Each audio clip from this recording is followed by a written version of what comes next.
এত পড়া পড়েও কোরআনে কোনো একটি আয়াত আজও খুঁজে পেলাম না যে আয়াতে এই কথা বলবে যে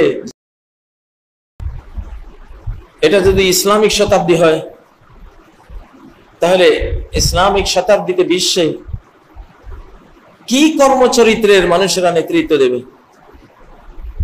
আজকে তাদের ব্যাপারে কোরআন কি বলছে আপনাদের সামনে সেই জিনিসটি আনবো ইনশাআল্লাহ। যেহেতু ইসলাম মানে হলো জান মাল বিক্রি করে আখিরাত কেনা, নিজের নফসকে বিক্রি করে আল্লাহকে নেয়া, দুনিয়ার সুখ শান্তি বিসর্জন দিয়ে আখিরাতকে নেয়া। সারা কোরআন পড়লাম, সারা কোরআন পড়ছি, এখনো 7 দিনে খতম করছি আলহামদুলিল্লাহ আল্লাহ তৌফিকে। এত পড়া পড়েও কোরআনে কোনো একটি আয়াত আজও খুঁজে পেলাম না যে আয়াতে এই কথা বলবে যে দুনিয়াতে তোমরা এসেছো সুখ করার জন্য। দুনিয়ার সুখী জীবন এই কথাটাই সারা কোরআনে কোথাও আসে নাই যে দুনিয়ার জীবনটা সুখের, এটা নাই। দুনিয়ার জীবনটা হলো এটা সুখ আর দুঃখের মিশ্রণ, মিক্সচার। একটু হাসলা এরপর একটু কাঁদবা, একটু আনন্দ পেলা এরপর একটা বিষাদ তোমাকে গ্রাস করবে। ইন্নামাল উসরি ইউসরা, প্রত্যেক দুঃখের সাথেই আগে দুঃখ আসবে, দুঃখ মারিয়ে সুখের কাছে তুমি যেতে পারবা। দুঃখ ছাড়া তুমি সুখের কাছে যেতে পারবা না। কোরআনে মানুষ এই পৃথিবীতে একেবারে বিষাদহীন একটা সুখী জীবন এনজয় করবে, কোথাও নাই এরকম। বরং আল্লাহ কি বলছেন, ইয়া আইয়ুহাল ইনসানু ইন্নাকা কাদিহুন ইলা রাব্বিক, ওহে ইনসান, ওহে মানুষ, তুমি কাদেহ, প্রচন্ড পরিশ্রম, কষ্টে নিপতিত হওয়া একটা সৃষ্টি। পরিশ্রমের আগুনে পুড়ে পুড়ে, পরিশ্রমের ঘাম ঝরিয়ে ঝরিয়ে তুমি তিলে তিলে তোমার রবের দিকে চলে যাচ্ছ। ফামুলাকি, যেতে যেতে একদিন আল্লাহর সাথে সাক্ষাৎ হবে। এখানে এত লম্বা বলার এখন সুযোগ পাচ্ছি না, মোদ্দা কথা, জাহান্নামীরা কি বলবে? জাহান্নামীদের ঘরোয়া জীবনের অবস্থা কেমন, ঘরে কেমন থাকলো দুনিয়াতে, তারা কেমন থাকলে পরিণতিতে জাহান্নাম আসবে, সে কথা এই সূরা ইযাস সামাউন শাক্কাত, এই সূরার মধ্যে আল্লাহ তাআলা বলছেন, ইন্নাহু কানা ফি আহলিহি মাসরুরা, সে জাহান্নামে গিয়েছে এজন্য যে, বড় কারণ এটা যে ঘরে খুব আনন্দে দিন কাটিয়েছে, সে ঘরে খুব আনন্দ। জাহান্নামের কোনো ভয়ভীতির আলোচনা ঘরে নাই, কবর হাসরের সেই ভয়ানক চিত্রের কোনো কথা ঘরে নাই, দুঃখের কোনো আলোচনা নাই, শুধু সুখ আর সুখ। এই জন্য জাহান্নামে গেছে। ঘরে সবসময় এই টেলিভিশনের নাটক, এই অমুক প্রোগ্রাম চলছে, এই খাওয়া দাওয়া, হাসি খুশি, অতিমাত্রিক এসব হাসি খুশি জাহান্নামে নিয়ে গেছে ওদেরকে।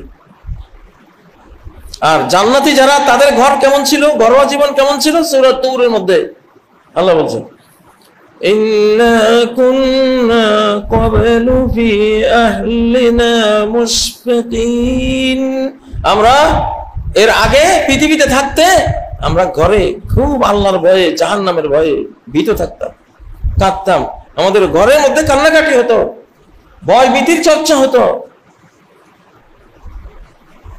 কালকে একজন গল্প করলো তার একটা কন্যা সন্তানের কথা, যারে সে মাদ্রাসা পড়াচ্ছে, হাফেজা বানাচ্ছে। ছোট্ট মেয়েটা তার মার হাত ধরে কান্না করছে আর বলছে, মা আমাকে কথা দাও যে তুমি কোনোদিন নামাজ কাজা করবে না, আমার বাবাকে বলে দিও সেও যাতে নামাজ কাজা না করে। মা এই যে জাহান্নাম আগুন, মা আমরা সেই আযাব সইতে পারবো না। সে কি কান্না, ছোট্ট মেয়েটার কাঁদতে কাঁদতে বুক ভাসিয়েছে নিজের মাকে বলছে। এই ধরনের ঘরের মানুষগুলি জান্নাতি, এটা কোরআন বলছে। ইন্না কুন্না ক্বাবলু ফি আহলিনা মুশফিকিন, আমরা আমাদের ঘরে ভীতু ছিলাম, এত আনন্দ করি না আমরা। এখন এই যুগে যেহেতু ইসলামিক শতাব্দী, যেহেতু কোরআনের শতাব্দী, যেহেতু ইমাম মাহদীর শতাব্দী, যেহেতু ঈসা আলাইহিস সালামের শতাব্দী, যেহেতু আল্লাহর শতাব্দী, যেহেতু আধ্যাত্মিক শতাব্দী, যেহেতু হক হালালের শতাব্দী, হারাম ডাউন হওয়ার শতাব্দী, যেহেতু ভালো মানুষের শতাব্দী, ভালো নেতাদের শতাব্দী, তাহলে কি ধরনের নেতারা বিশ্ব নেতৃত্ব দেবে জানা উচিত কিনা? এই জন্যই আজকে সূরা আল বাকারা 249 নম্বর আয়াতটি নিলাম। তালুত চরিত্রের মানুষগুলো এই শতাব্দীতে নেতৃত্ব দেবে। তালুত চরিত্রের মানুষগুলো, মুহাম্মদ সাল্লাল্লাহু আলাইহি ওয়াসাল্লাম চরিত্রের মানুষগুলো এই যুগে বিশ্ব নেতৃত্ব, বাংলাদেশের নেতৃত্ব দেবে।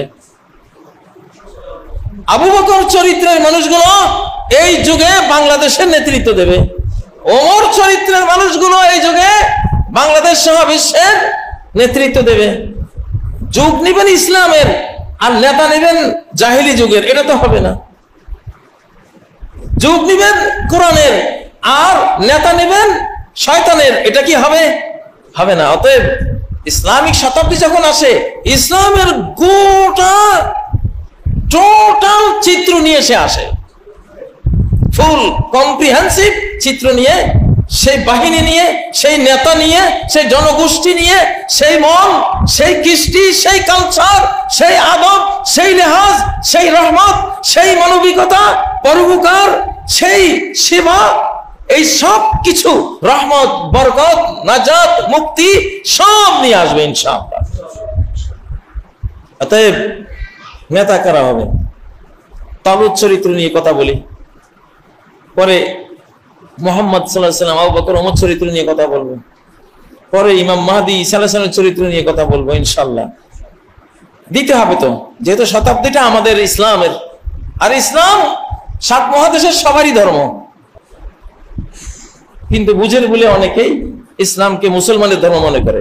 ইসলাম তো মুসলমানের ধর্ম না, ইসলাম হলো আল্লাহর ধর্ম। যিনি ইসলামটা নিয়েছেন, আল্লাহর ধর্মটা, তার নাম হয়ে যায় মুসলিম, তার নাম হয়ে যায় মুসলিম। একজন খ্রিস্টান এক্ষুনি তার ইসলাম নিয়ে তিনি মুসলিম নাম নিতে পারেন। একজন ইহুদি এক্ষুনি আল্লাহর ইসলাম নিয়ে তিনি মুসলিম নাম নিতে পারেন। একজন হিন্দু এক্ষুনি তিনি আল্লাহর, তার স্রষ্টার ধর্ম নিয়ে তিনি মুসলিম নাম নিতে পারেন। যে কেউ নিতে পারেন। ইসলাম কোন মুসলমানের, মুসলিমের ধর্মের নাম না, আল্লাহর ধর্ম। ফি দীনিল্লাহি আফওয়াজা, ফি দীনিল্লাহ নাকি দীনিল মুসলিমিন? দিন কি মুসলমানের আল্লাহ বলছেন? না, আল্লাহ। ফি দীনিল্লাহি, সূরা নাসর তো আমরা সবাই পড়ি। এখন তালুত চরিত্র কি? ফালাম্মা ফাসালা তালুত বিল জুনুদ, জালুত বিশাল এক আল্লাহদ্রোহী মহাবীর, সে লক্ষ লক্ষ বাহিনী নিয়ে আসছে, তার সাথে যুদ্ধ হবে তালুতের। তালুত একটা গরিব ধরনের লোক, কিন্তু শারীরিক ফিটনেস, জ্ঞানের ফিটনেস তার আছে। সম্পদ টম্পদ নাই, সম্পদের মোহ নাই। সম্পদের, ইমানদারের আবার সম্পদের মোহ, এটা জান্নাতের মোহ। ইমানদারের হলো, আমি তো সম্পদ বিক্রি করছি জান্নাত নেওয়ার জন্য, আমি তো দুনিয়ার মাটি দিয়া জান্নাতের স্বর্ণ কিনতেছি, দুনিয়ার খড়কুটো দিয়ে জান্নাতের রূপা কিনতেছি, দুনিয়ার ক্ষণস্থায়ী এইসব টাকা পয়সা দিয়া জান্নাতের চিরস্থায়ী সুখ শান্তির বাগান আমি কিনতেছি। আমার এক একটা গাছ কিনতেছি, যে গাছের ছায়া ইয়াসিরু ফি জিল্লাহা আর রাকিবুল মুসলিম মিআতা সানাতিন লা ইয়াতাওহা, দুর্দান্ত গতির ঘোড়া নিয়ে 100 বছর দৌড়ালেও আমার একটা গাছের ছায়া শেষ করতে পারবে না। আমি তো আমার দুনিয়ার টাকা পয়সা দিয়ে সেই গাছগাছালি, পাক পাখালি, সেই সাগর নদী, দুধের নদী, হ্যাঁ, সরাবন তহুরার নদী, মিষ্টি পানির নদী, মধুর নদী কিনতেছি। আল্লাহু আকবার। মোহ কিসের? মোহ থাকলে ঈমান কিসের? দুনিয়ারে যদি এত মোহ থাকবে, মুসলিম কিসের মেয়ে? তাহলে তুমি মুসলিম শব্দের অর্থই বুঝো নাই। নেতাগুলি কেমন হবে? তালুত বলছে, হে আমার অনুসারীরা, 1 লক্ষ ইমানদার তার সাথে। কত? 1 লক্ষ। মনে করেন বাংলাদেশি ইমানদার টাইপের, হুজুর আছে, মুজুর আছে, মৌলানা আছে, মাস্টার আছে, তাই না, শিল্পপতি আছে, তারপরে শিক্ষিত আছে, অশিক্ষিত আছে, সব শ্রেণীর, একেবারে সব ধরনের মানুষ। 1 লক্ষ বাহিনী। এই 1 লক্ষ বাহিনীকে তালুত বললেন একটা নদী পার হওয়া। সামনে একটা নদী আছে, মিষ্টি পানির নদী। মরু অঞ্চলে যেখানে পানি কম থাকে সেখানে নদী যে কি জিনিস, পানি যে কি জিনিস, পানি যে সাক্ষাৎ জীবন, পানি যে এখানে রূহ আফজা, পানি যে এখানে সারাবন তহুরা, এটা ওরা বুঝে। ইন্নাল্লাহা মুবতালিকুম বিনার, ও আমার সৈন্যবাহিনী, আল্লাহ তোমাদেরকে একটা নদী দিয়ে পরীক্ষা করবেন। নদী, বিপুল জলরাশি। ফামান শারিবা মিনহু ফালাইসা মিন্নি, যে ওই নদীর পানি পান করবে পেট ভরে, সে আর আমার সাথে যেতে পারবে না। আমার এই সৈন্যবাহিনী থেকে সে আউট। ইল্লা মান ইউতারাফা গুরফাতান বিয়াদিহি, হাত দিয়ে শুধু 1 আজলা, 1 কোষ পানি পান করে নিতে পারবে। 1 কোষ, কারণ জীবন বাঁচাতে হবে, পিপাসা থাকতে পারে। 1 কোষ, 100 কোটি কিউসেক জলরাশির মধ্যে 1 কোষ পানি পিপাসার্ত অবস্থায় পান করা অনেক ধৈর্যের দরকার। এই 1 কোষ পানির বেশি যে পান করবে, সে আমার সাথে যাওয়ার সাহস হারাবে, সেই সংকল্প হারাবে, সে যেতেই পারবে না। ভেতরে সে এমন দুর্বল হয়ে যাবে, এমন ভীত সন্ত্রস্ত হয়ে যাবে যে সে পালিয়ে যাবে। আল্লাহ তাকে ওইভাবে আউট করে দিবে এখান থেকে, ঘা ধাক্কা দিয়ে বের করতে পারবে না, ও নিজে আর যাবে না। এটা কিসের এক্সাম্পল? দুনিয়ার সম্পত্তির, সম্পদের এক্সাম্পল। নদী, সরকারি দায়িত্ব নিলে নদীর মতো টাকা বয়ে যাবে, সম্পদ শেষ নাই। টাকা সম্পদ, নারী সম্পদ, বিভিন্ন ধরনের স্থাবর অস্থাবর সম্পদের নদী বয়ে যাবে। 1 কোষ, এই জনগণের এই সম্পদের নিলে 1 কোষ নিতে পারবা, যেটা না হলে তুমি বাঁচতে পারবো না। জনসেবা করতে গেলে তো 1 কোষ সরকারি ট্রেজারি থেকে একটু বেতন নিয়ে সেবাটা দিতে হবে, জ্বালানি তো নিতে হবে, গাড়িটা চালাবা কেমনে? 1 কোষ। গতকাল ইসলামিক ব্যাংকে গেছিলাম একটা প্রয়োজনে, শুনলাম গত আমলে তাদের 1 লক্ষ কোটি টাকা খেয়ে ফেলেছে একটা কোম্পানি। 1 লক্ষ কোটি। সারা ওয়ার্ল্ডে এত বড় দুর্নীতি কোন ব্যাংকে সংগঠিত হয় নাই, এই বাংলাদেশে হয়েছে। তাহলে তালুত যে বললেন একটা নদী সামনে পড়বে, 1 কোষের বাইরে খাইলে আউট। আল্লাহ যাদেরকে সম্পদের নদী দিয়ে বিগত আমলে পরীক্ষা করেছিলেন, কয় কোটি কোষ খাইছে। একটা ব্যাংক থেকে যদি 1 লক্ষ কোটি টাকা জনগণের সম্পদ, জনগণের আমানত খেয়ে থাকে, তাহলে আর বাকি কি করছে? আরো তো হাজার হাজার ব্যাংক, হাজার হাজার অর্থনৈতিক, আমাদের গরিব মানুষদের, এই দেশের জনগণের টাকা। 1 কোষের বেশি ধনরত্নের জনগণের এই সম্পদ থেকে খাওয়ার নিয়ত যার আছে, এই 24 পরবর্তী বাংলাদেশ সহ পৃথিবীর নেতৃত্বের ইচ্ছা সংকল্প থেকে আউট হয়ে যাও। আল্লাহ তোমাদেরকে নেবেন না। যেহেতু এটা আল্লাহ শতাব্দী, এটা আল্লাহ শতাব্দী। বিগত শতাব্দী ছিল শয়তানের, শয়তান তো যা পায় তাই খায়। এটা আল্লাহ শতাব্দী, আল্লাহ এবার যাচাই করবেন। কিছু লক্ষণ কি দেখছেন না? জাতি কি ধরনের মানুষকে সমর্থন দিচ্ছে? ওই এক কোষ খাওয়া কি,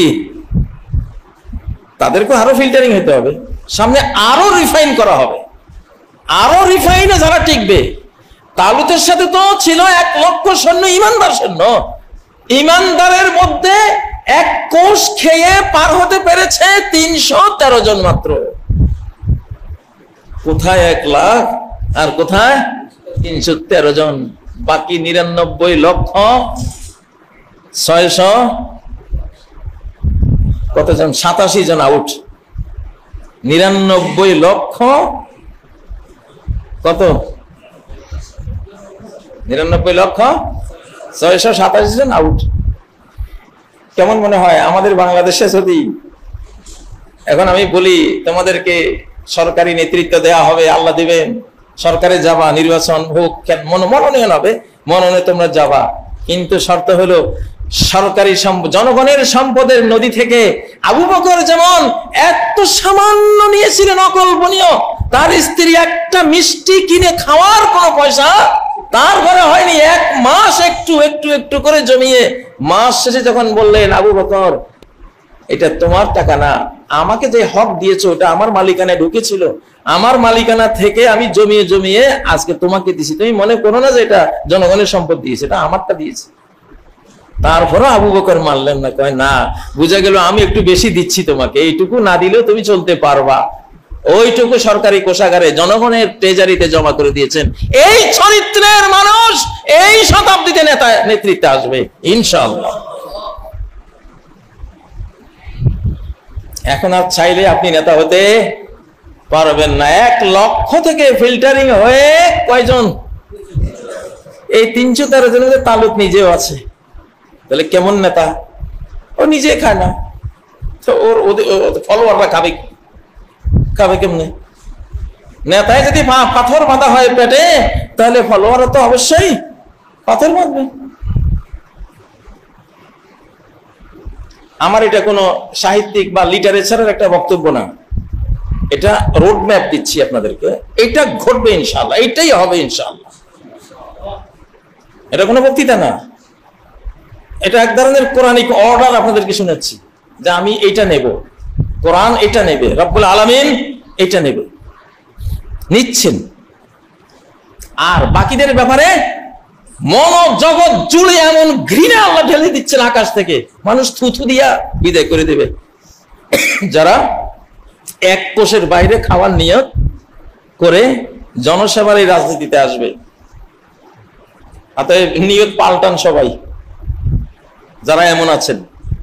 আর যারা হিম্মত রাখেন, হ্যাঁ ইনশাল্লাহ আমি পারবো, স্বাভাবিক, সারা জীবন খেয়েছি, এবারে আর জনগণের সম্পদ খাবো না।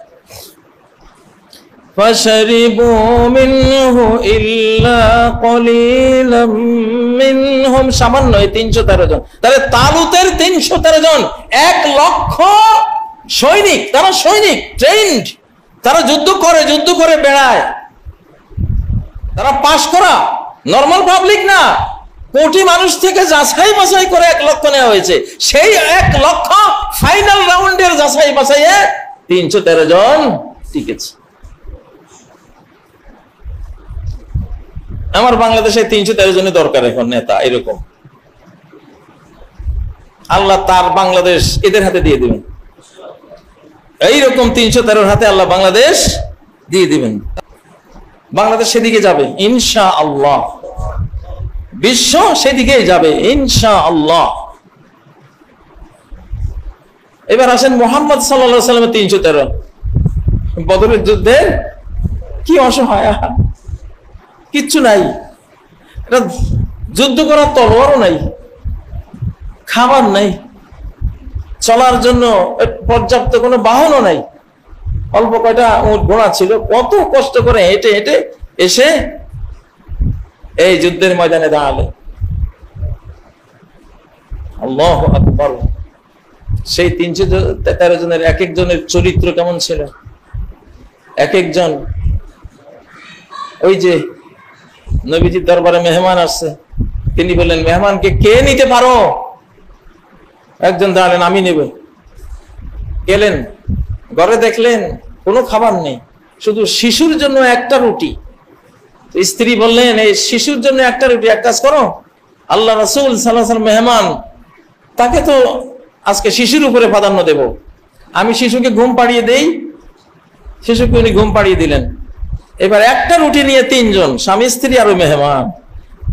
তো স্বামী স্ত্রী দুজন পরামর্শ করলেন আমরা জিহ্বা ছটকাবো, এমনি ছটছট করবো যেন খাচ্ছি, আর তুমি একটা কৌশলে বাতি বন্ধ করে দাও।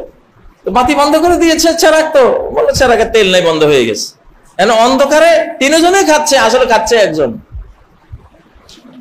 তিনজনে খাচ্ছে মূলত মেহমান, আর স্বামী স্ত্রী খাবারের ভান করছে, নাটক করছে যে আমরা খাচ্ছি, আসলে খাচ্ছে না। আল্লাহু আকবার। সকালে কোরআনের আয়াত নাজিল হয়ে গেল, সূরা হাশরের 8 নম্বর আয়াত,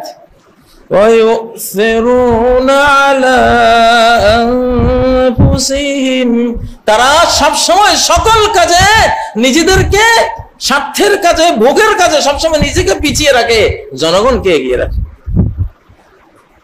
জনগণকে এগিয়ে রাখে।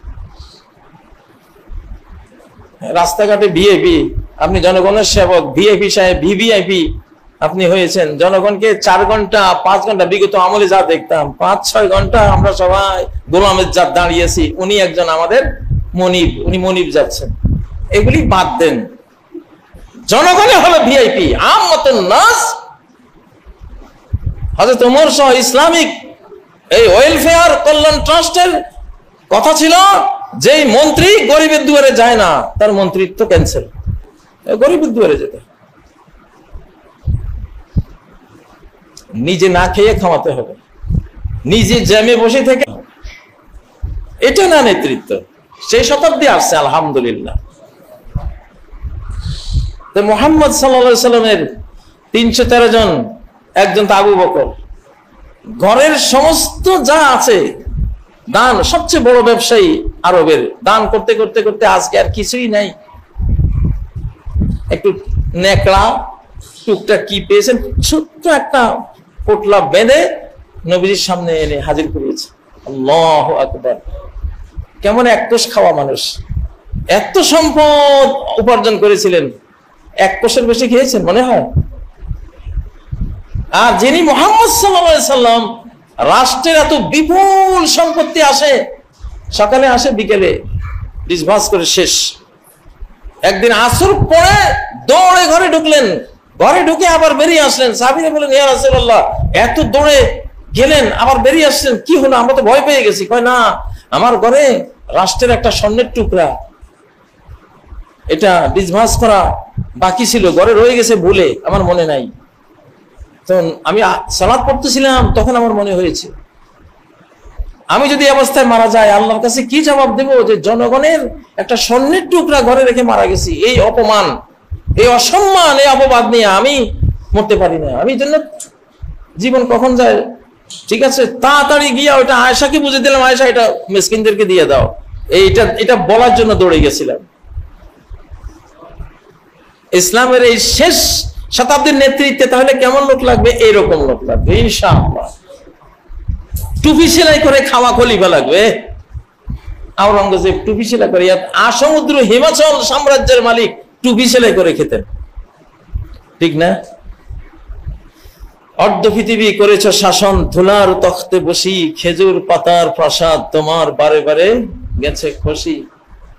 সেই ওমর আসতেছে ইনশাআল্লাহ, সেই ওমর আসতেছে ইনশাআল্লাহ। আল্লাহ দিবেন, আল্লাহ কারে যে বানাবেন উনি জানেন কিনা।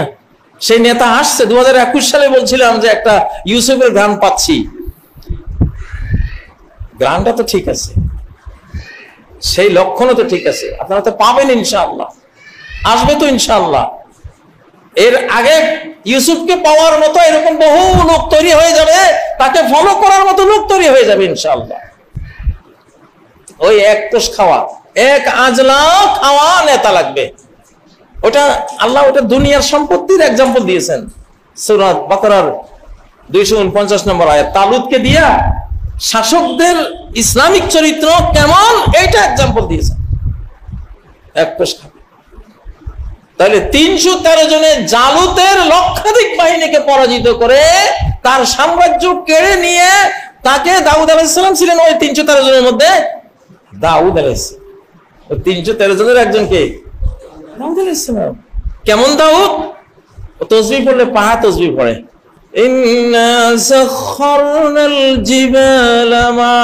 আমি সমস্ত পাহাড়কে তার নিয়ন্ত্রণ দিয়ে দিয়েছি। দাউদ যখন তাসবিহ পড়ে সমস্ত পাহাড় তাসবিহর শব্দে গুঞ্জরিত হয়ে ওঠে। তার তাসবিহ আল্লাহু আকবার সকাল সন্ধ্যা। এই দাউদ ওই 313 জনের একজন, তালুত নিজে একজন। তাহলে কেমন? এই 313 জন 1 লক্ষের বেশি বাহিনীকে মেরে, জালুতকে মেরে, দাউদ আলাইহিস সালাম ওই জালুতকে হত্যা করেছিলেন। এত বড় মহাবীর, তার সামনে যাওয়ার কারো সাহস নেই, দাউদ তাকে মেরে দিয়েছে, হযরত দাউদ আলাইহিস সালাম। তাহলে 313 কেমন লাগবে? একটাই এক পৃথিবী চালাবার মতো যোগ্যতা। সেই রকম 313 আল্লাহ নিবেন, এরা আল্লাহ নিবেন। এই যুগে আপনি চিনবেন না যে 313 কে, কারণ আল্লাহ এক রাতে তৈরি করে ফেলাবেন। এখন আপনাকে বুঝতে দিবেন না যে এই লোক এরকম। ইমাম মাহদিকে এক রাত্রে তৈরি করবেন, কারণ আগে জানলে তো ওনাকে মারার জন্য ষড়যন্ত্র করবে। তাহলে তালুতের 313, মুহাম্মদ সাল্লাল্লাহু আলাইহি সাল্লামের 313, ঠিক শেষ জামানার মুক্তির জন্য আল্লাহ বাছাই করেছেন কি 313 ওই চরিত্রের। তো ভাইরা,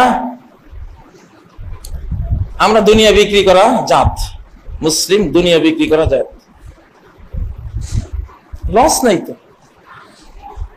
মাটি বিক্রি করে যদি স্বর্ণ কিনা যায়, একটা যদি ঘোষণা দেই আজকে, বা কেউ ঘোষণা দেয় যে যে যত মাটি নিতে আসবেন, মাটি নিয়ে আসবেন, ওই পরিমাণ স্বর্ণ পাল্লা মেপে তাকে দেওয়া হবে। বাংলাদেশে আর মাটি থাকবে? যে পরিমাণ মাটি নিয়ে আসবেন ওই পরিমাণ স্বর্ণ দেওয়া হবে মাটির ওজনে। কি কিয়ামত যে লাগবে রে বাবা। অথচ এটাই তো জান্নাতের, এই মুমিনদের সাথে তো ব্যবসা এটাই হচ্ছে।